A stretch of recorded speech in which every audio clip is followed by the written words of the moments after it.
studying with the name of Allah, the most merciful, the most gracious. This is Muhammad Rasul Islam. At the very beginning, I would like to greet you with Islamic greetings. Assalamu alaikum wa rahmatullahi wa barakatuh. সুপ্রিয় শিক্ষার্থী বন্ধুরা, আজকে আমরা unit 1 listen 3 অধ্যায়টি নিয়ে হাজির হয়েছি।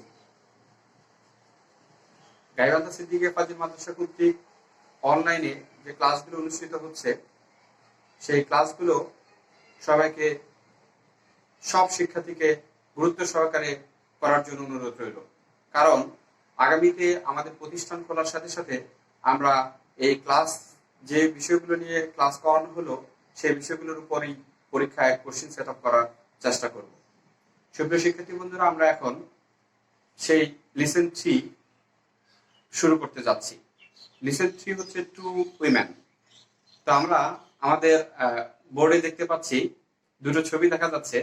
এটি কিন্তু দুইজনের আলাদা আলাদা ছবি না, এটি একজনেরই ছবি। আজকে আমরা একজনকে নিয়ে এই টপিকটি সাজিয়েছি, আজকের আলোচনাটি সাজিয়েছি। প্রথম আলোচনা করব আমরা ভ্যালেন্তিনা তেরেস্কোভাকে নিয়ে।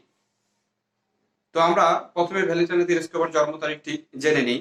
ভ্যালেন্তিনা তেরেস্কোভা 6 মার্চ 1937 অর্থাৎ 6 মার্চ 1937 সালে জন্মগ্রহণ করেন। আমরা ভ্যালেন্তিনা তেরেস্কোভার জন্ম তারিখটি জানার পরে ভ্যালেন্তিনা তেরেস্কোভার প্যাসেজটি সম্পর্কে আমরা জানব। তো যদি সময় সংকলন হয় তবে আমি প্যাসেজটির সর্বশেষে কিছু জিস দিয়ে দেওয়ার চেষ্টা করব, যদি পুরো প্যাসেজটি পড়তে না পারে। সুপ্রিয় শিক্ষার্থী বন্ধুরা, আমরা প্রথমেই প্যাসেজটির তে যে প্যারাটি, প্রথম প্যারাটিতে ভ্যালেন্তিনার ব্যাকগ্রাউন্ড সম্পর্কে জানতে পারবো। চলো শুরু করা যাক। Valentina Tereskova was born in the village Meslenikovo, Tudevsky district in Central Russia. অর্থাৎ সেন্ট্রাল রাশিয়ার টুডেভিস্কি যে জেলাটা আছে, সেই জেলার মেসলেনিকোভো যে গ্রাম, সেই গ্রামে ভ্যালেন্টিনা তেরেস্কোভা জন্মগ্রহণ করেন। তেরেস্কোভা's father was a tractor driver and mother worked in a textile plant.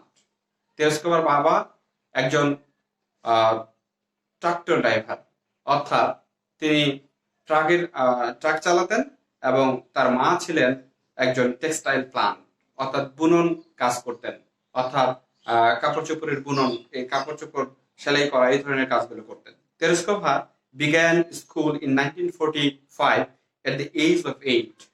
Tereshkova 8 বছর বয়সে স্কুলে যাত্রা শুরু করেন, বাট লেফট স্কুল ইন 1953, কিন্তু 1953 সালে তিনি স্কুল ত্যাগ করেন। and continued her education, এবং তার শিক্ষা তিনি চালিয়ে গিয়েছিলেন থ্রু ডিস্টেন্স লার্নিং, দূরশিক্ষণের মাধ্যমে। she became interested in parachuting from a young age. তার সে শৈশব থেকেই সে প্যারাশুটিং নিয়ে খুবই তার আগ্রহ ছিল। and trained in skydiving at the local aero club, এবং স্থানীয় যে এরো ক্লাব আছে সেখানে তিনি স্কাই ড্রাইভিং শিখেছিলেন। making her first jump at age 22 on the 21st May 1959. 1959 সালে 21শে মে তিনি তার প্রথম এই প্যারাশুটের ফার্স্ট জাম্প দিয়েছিলেন। At that time she was employed as a textile worker in a local factory, এবং সেই সময় তিনি লোকাল ফ্যাক্টরিতে তার কাজ করেছিলেন। It was her expertise in skydiving that led to her selection as a cosmonaut, এবং এটাই ছিল তার দক্ষতা, যেটা তাকে পরিচালিত করেছিল, তাকে নিয়ে গিয়েছিল একজন নভোচারী বানিয়েছিল। তাহলে প্রথম প্যারাটা থেকে আমরা জানতে পারলাম ভ্যালেন্টিনা তেরেস্কোভা বাবা ছিলেন একজন ট্রাক্টর ড্রাইভার, এবং তার মা বুনন কাজ করতেন, টেক্সটাইল প্লান্টে কাজ করতেন। এবং ভ্যালেন্টিনা তেরেস্কোভা 8 বছর বয়সে প্রথম শিক্ষা জীবন শুরু করেছিলেন, কিন্তু 1953 তাকে শিক্ষা জীবন ত্যাগ করতে হয়েছিল, এবং দূরশিক্ষণ তিনি নিয়েছিলেন। এবং ছোটবেলা থেকে সে খুবই আগ্রহী ছিল প্যারাশুটিং এ। আর এই যে প্যারাশুটিং, স্কাই ড্রাইভিং, এই জিনিসগুলো, এই আগ্রহটাই তাকে একজন নভোচারী বানিয়ে দিয়েছিল। আমরা দ্বিতীয় প্যারায় দেখতে পাচ্ছি, after the flight of Yuri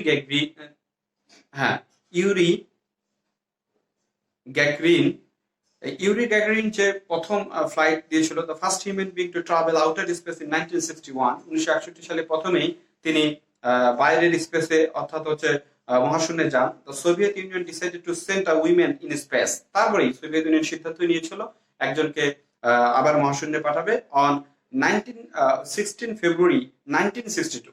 1962 সালে 16 ফেব্রুয়ারি পোলেট্রিয়া ভ্যালেন্টিনা তেরেস্কোভা, এখানে প্যাসেজে একটা শব্দ পাবা, সেটা হচ্ছে পোলেট্রিয়া। পোলেট্রিয়া শব্দটা হচ্ছে যারা শ্রমজীবী মানুষ তাদেরকে প্রোলেটারিয়া বলা হয়। তাহলে শ্রমজীবী Valentina Tereshkova was selected for the project from among more than 400 applicants।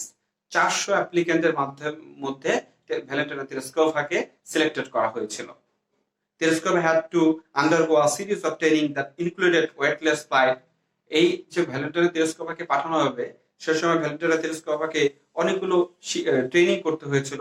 তার মধ্যে ছিল weightless flight, isolation test, centrifuge test, rocket theory, spacecraft engineering, 120 parachute jumps, and pilot training in MiG-15 UTI jet fighters।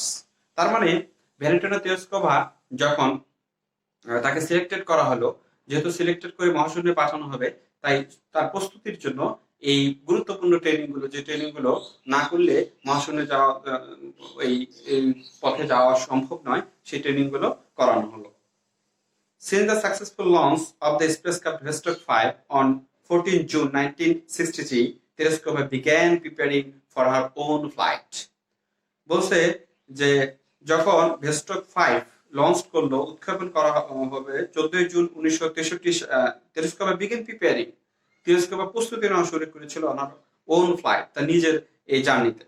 On the morning of 16 June 1963, Tereshkova and her backup cosmonaut Slovha were dressed in spacesuit and taken to the space shuttle launch paid by a bus। অর্থাৎ তাদেরকে এই space যে সরঞ্জামগুলো ছিল, সেই সরঞ্জামগুলোকে নিয়ে এবং তার সাথে একজন সহকারী নভোচারী ছিলেন স্লোভয়া, এই স্লোভয়া সহ তাদেরকে প্রস্তুত করা হচ্ছিল এবং বাসে করে নিয়ে যাওয়া হচ্ছিল। After completing her communication and life support check, অর্থাৎ এই মহাশূন্যে গেলে জীবনকে টিকিয়ে রাখার জন্য যে ধরনের প্রস্তুতিগুলো নেওয়া দরকার সেগুলো চেক করে, এবং কমিউনিকেশন অর্থাৎ তারা যে মহাশূন্যে যাবে তাদের সাথে যে কমিউনিকেশনটা রাখতে হবে সেগুলো পরীক্ষা করে she was sealed inside Vostok 6, তাকে ভেস্টক 6 এ প্রবেশ করানো হলো। ফিনিশিং আ 2-hour কাউন্টডাউন, 2 ঘন্টা উল্টো গণনার পর, আমরা জানি মহাশূন্য গবেষণা যখন কোনো কিছু পাঠানো হয় তখন উল্টো গণনা করা হয়। ভেস্টক 6 লঞ্চড ফর্মলেসলি, এবং ভেস্টক 6 এর যাত্রা এবং ত্রুটিহীনভাবে যাত্রাটা শুরু হলো।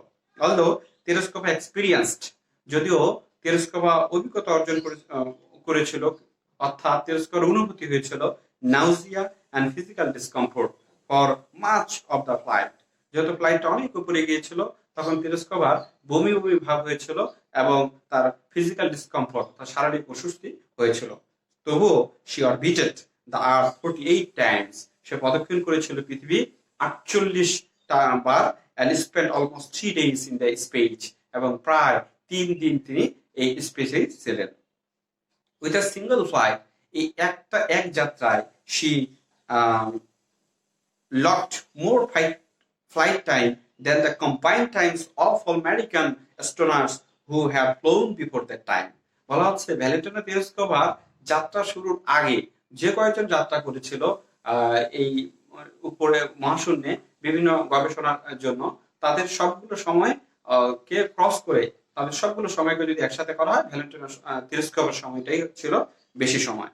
Tereshkova also maintained a flight log and took photograph of the horizon, which were later used to identify aerosol layers within the atmosphere। পরিবেশে যে এরোসেল স্তর যে নির্ণয় করা হয়, এই ভ্যালেন্টিনা তেরেস্কোভা যখন মহাশূন্যে গিয়েছিলেন তখন এই দিগন্তের কিছু ছবি, হরাইজন বইয়ে বলা আছে, দিগন্তের কিছু ছবি তুলেছিলেন, এবং সেই ছবিগুলোই এই এরোসেল স্তর নির্ণয়ের ক্ষেত্রে গুরুত্বপূর্ণ ভূমিকা পালন করেছে। Vostok 6 was the final Vostok flight and was launched 2 days after Vostok 5, which carried Valery Bykovsky। অর্থাৎ it was similar orbit for 5 days, landing 3 hours after Tereskova। তেরেস্কোভাদের পাঠানোর পরপরই এখানে আরেকজনকে পাঠানো হয়েছিল, যেটা অর্থাৎ ভেস্টক 5 এবং ভেস্টক 6 একসাথে একসময় যাত্রা কাছাকাছি হয়ে যায়। The two vessels approached each other within 5 kilometres at one point. একটা সময় গিয়ে তারা 5 কিলোমিটারের মধ্যে ছিল। এন্ড ফ্রম স্পেস, ওই মহাশূন্য থেকে Tereshkova communicated with Bykovsky and the Soviet leader Khrushchev by radio. রেডিওর মাধ্যমে এই দুইজনের সাথে তেরেস্কোভা কথা বলেছিলেন, যোগাযোগ করেছিলেন। Months later, তারপরে in 1977 Tereskova earned a doctorate in engineering from Zhukovsky Air Force Academy. Zhukovsky Air Force Academy থেকে দেখা যায় পরবর্তীতে তেরেস্কোভা একটা ডিগ্রি অর্জন করেন। সেই ডিগ্রিটা হচ্ছিল ইঞ্জিনিয়ারিং ডিগ্রি, অর্থাৎ এয়ার ফোর্স একাডেমি থেকে। Afterwards she turn to politics. দেখা যাচ্ছে যে তারপরে সে ঝুঁকে পড়ে রাজনীতিতে। During the Soviet regime, Soviet শাসন আমলে, she became one of the presidium members of the Supreme Soviet. এই সোভিয়েত যে সুপ্রিম সোভিয়েতের একজন অনারেবল সদস্য হন এবং অন্যতম তিনি ছিলেন এই প্রেসিডিয়াম সদস্য, সংসদের সদস্য। Now this living legend is a member of the lower house of the Russian legislature. এবং এখনো এই যে জীবন্ত কিংবদন্তি, যিনি এখনো বেঁচে আছেন এবং তিনি এখনো রাশিয়ার যে নিম্নকক্ষ, সেই নিম্নকক্ষের একজন রাশিয়ান আইনসভার একজন সদস্য হিসেবে আছেন। অন হার 17th বার্থডে, তার 70তম জন্মদিনে, when she was invited by Russian Prime Minister Vladimir Putin, when she was invited, এই তাকে আমন্ত্রিত করা হয়েছিল, রাশিয়ার ভ্লাদিমির পুতিন তাকে আমন্ত্রণ জানিয়েছিলেন। she expressed her desire, সে তার আকাঙ্ক্ষা প্রকাশ করেছিল, to fly to Mars, মঙ্গল গ্রহে ফ্লাই করবে, even if for any one way trap, যদি এই ভ্রমণটা একমুখী হয়, অর্থাৎ তিনি যদি একবার এই ভ্রমণ যাত্রা করেন, যে আর ফিরে না আসার মতনও হয়, তবু তিনি এই যাত্রাটা করতে চাচ্ছেন। সুপ্রিয় শিক্ষার্থী বন্ধুরা, আমরা পুরো প্যাসেজটি পড়লাম। পুরো প্যাসেজটি পড়ে দেখতে পেলাম যে এখানে একজন জীবন্ত কিংবদন্তি নারীর কথা বলা হচ্ছে। এই ভ্যালেন্টিনা তেরেস্কোভার শৈশব জীবন এবং ভ্যালেন্টিনা তেরেস্কোভার বর্তমান জীবন, একদম শেষ পর্যায়ে যে সময়টা ভ্যালেন্টিনা তেরেস্কোভার দুইটার সাথে যদি আমরা কম্পারিজন করি, তাহলে আমরা দেখব যে এখানে এক ধরনের বিশাল পরিবর্তন পরিলক্ষিত করা যায়। প্রথমেই ভ্যালেন্টিনা তেরেস্কোভা ছিলেন একজন ট্রাক ড্রাইভার এবং আমরা দেখলাম তার মা টেক্সটাইল প্লান্টে জব করত এবং সেও একজন এমপ্লয়ি ছিল। সেখান থেকে ভ্যালেন্টিনা তেরেস্কোভা রাশিয়ার আইনসভার মতো একটি জায়গায় নিজের অবস্থান অর্জন করেন এবং তিনি তার বলা যায় এটি তার সর্বোচ্চ একটি সফলতা। ভ্যালেন্টিনা তেরেস্কোভা এই জীবন কাহিনী থেকে আমরা এখানে অনেক শিক্ষার্থী রয়েছি যারা নারী শিক্ষার্থী। তো এই শিক্ষার্থীদের ক্ষেত্রে আমি বলতে পারি যে আমরা প্রত্যেকটা জায়গায় আমরা আমাদের নারীদের যে অবদান রয়েছে, নারীদের অবদানগুলোকে যদি দেখা যায়, এই নারীদের অবদানগুলোকে আমরা যদি বারবার স্টাডি করি, তাহলে তাদের কাছ থেকে অনুপ্রাণিত হয়ে আমরা অনেক ভালো কাজে নিজেকে গুরুত্ব দিতে পারবো, নিজেকে প্রতিষ্ঠিত করতে পারবো। তাছাড়াও এখানে একটা বিষয় লক্ষ্য করা যায়, আমরা নারীরা বিভিন্ন রকমের চ্যালেঞ্জিং কাজগুলো করতে চাই না বা বিভিন্ন রকমের পিছিয়ে পড়ি, কিন্তু দেখা যাচ্ছে যে বিভিন্ন জায়গায় এই নারীরা গুরুত্বপূর্ণ ভূমিকা পালন করে আছেন এবং এই যে একজন কসমোনট নভোচারী হিসেবেও নারীদের যে পশ্চাৎ যে উন্নয়ন, সেটা আমরা আগে থেকেই দেখতে পাচ্ছি। তো সুপ্রিয় শিক্ষার্থী বন্ধুরা, এইখানে আমাদের এই প্যাসেজটা থেকে আমরা যে বিষয়টা জানতে পারলাম যে একটা ছোট পরিসর থেকে গিয়েও একটা বৃহত্তর জায়গায় অবদান রাখা যায়। আমরা একজন ছাত্রছাত্রী হিসাবে, বিশেষ করে ছাত্রী হিসেবেও এই ভ্যালেন্টিনা তেরেস্কোভার দিকে দেখে অনুপ্রাণিত হয়ে আমরা আমাদের সুন্দর একটি জীবন গঠনের চেষ্টা করব। সুপ্রিয় শিক্ষার্থী বন্ধুরা, পরবর্তী প্যাসেজে আমরা যে বিষয়টা জানবো, সেও একজন নারী এবং কিংবদন্তি, তিনি হচ্ছেন কল্পনা চাওলা। আমরা দ্বিতীয় প্যাসেজে জানবো। তার আগে আমরা এই প্যাসেজ সম্পর্কে কিছু প্যাসেজের ফ্লো চার্ট অংশ, এই বিষয়গুলো নিয়ে পড়ে ফেলার চেষ্টা করব এবং যদি সময় ও সুযোগ হয় তাহলে ওই বিষয়গুলোর উপরেও আমি বিভিন্ন ক্লাস দেওয়ার চেষ্টা করব। সুপ্রিয় শিক্ষার্থী বন্ধুরা, আজকের ক্লাসটি আমরা এখানেই শেষ করতে চাচ্ছি এবং আমাদের পরবর্তী ক্লাসে অবশ্যই দেখা হবে। এ পর্যন্ত তোমরা সবাই বাসায় থাকো, নিরাপদে থাকো এবং সুন্দর ভাবে এই করোনাকালীন সময়টিকে নিজের স্বাস্থ্যের প্রতি যত্ন রেখে নিজেকে ঠিক রাখার চেষ্টা করো এবং পরবর্তীতে নব উদ্যমে নতুন ভাবে আমাদের ক্লাস রুমে গেলে নতুন ভাবে যাতে করে আমরা আমাদের সকল যে সমস্যাগুলো আছে সমস্যাগুলো সমাধান করে সুন্দর একটি রেজাল্ট নিয়ে আসতে পারি এবং সুন্দরভাবে সঠিকভাবে জ্ঞান অর্জন করতে পারি, সেদিকে আমরা সবাই লক্ষ্য রাখবো। আজকে আমার আলোচনাটি এখানেই শেষ করলাম। আল্লাহ হাফেজ।